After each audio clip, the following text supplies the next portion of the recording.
Hello, I'm Maine Johnson. Renovations are a go at the Dorothy Gilmore Therapeutic Recreational Center. City Council members agreed to designate more money to cover the full cost of the project.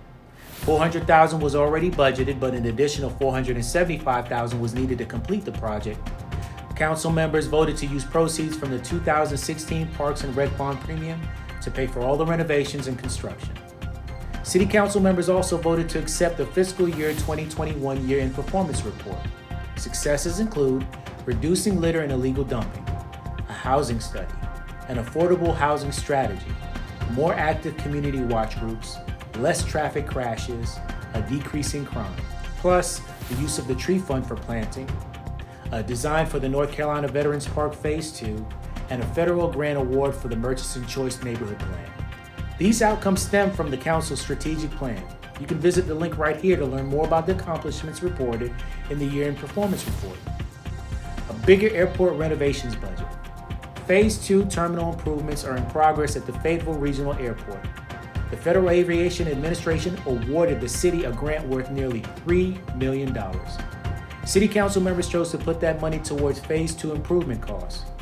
Airport renovations should wrap up around March 2022. The terminal loop road and rental car parking lots will be complete. The airport terminal will have a new face. Baggage and ticket areas will be updated. Also, you'll see a new security checkpoint, plus a new airline rental car offices and new airport administrative offices.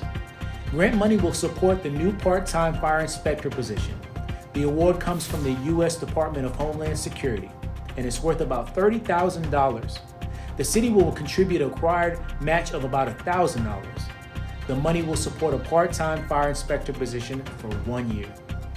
The fire department will accept applications for the position in early October. These are just some of the few actions taken by the council this week.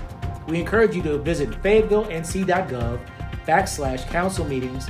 There you'll find a link to upcoming meetings, agendas, and you can also read minutes and watch meeting videos. Hope you guys have a great day, and we'll see you soon.